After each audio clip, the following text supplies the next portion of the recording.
Brexit Britain's successful economic growth is sparking Frexit calls against Emmanuel Macron's failed Labour policies.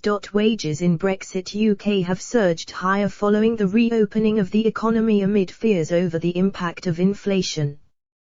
The latest labour market figures from the Office for National Statistics, ONS, revealed that total earnings, including bonuses, rose by 8.8% for the 3 months to June against the same period last year.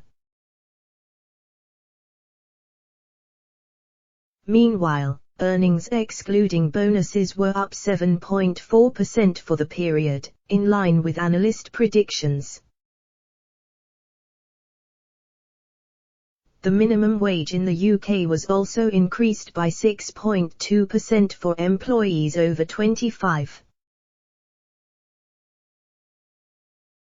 The hourly minimum wage increased to £8.72. It was the largest increase in value since the creation in 2016 of the minimum wage in its current form, and it affected 2.8 million Britons.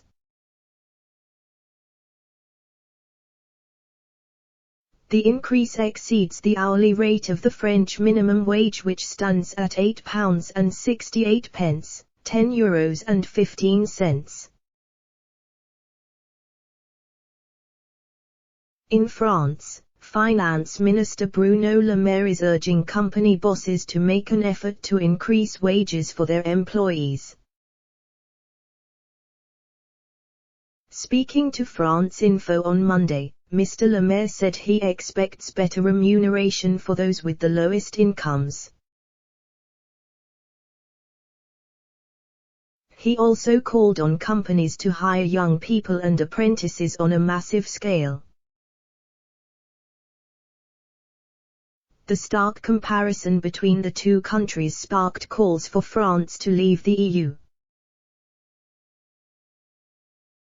Generation Frexit leader, Charles-Henri Gaulois, blasted, Brexit UK, sovereign again.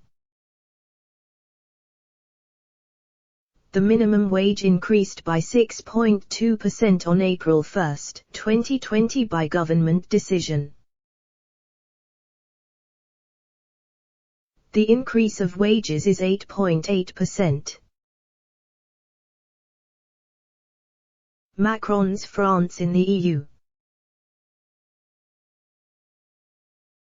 We implore wage increases that never happen. Frexit.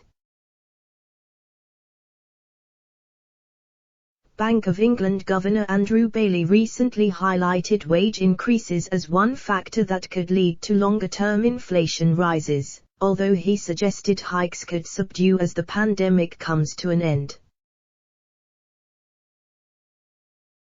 At his annual Mansion House speech to the city last month, he warned a slowing of wage growth could only happen if more people returned to the workforce. The governor said, "We could see wage pressures arising if the number of people in work or seeking work does not return to pre-COVID levels, and inactivity remains at a higher level. A return of labor supply is therefore important." However, industry analysts said on Tuesday that the leap in wages is unlikely to concern the Bank of England's Monetary Policy Committee, MPC, yet. The ONS said the rise in earnings was particularly high as many people who had been receiving furlough payments during the 3-month period last year were now receiving full pay.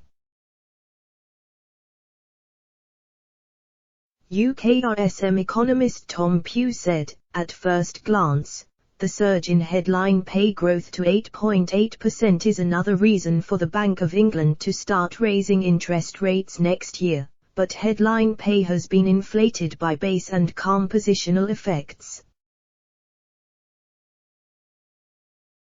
What's more, payroll data suggests there were about 200,000 fewer people in employment in July than before the pandemic. As such, there is enough slack in the labour market to prevent wage growth concerning the MPC.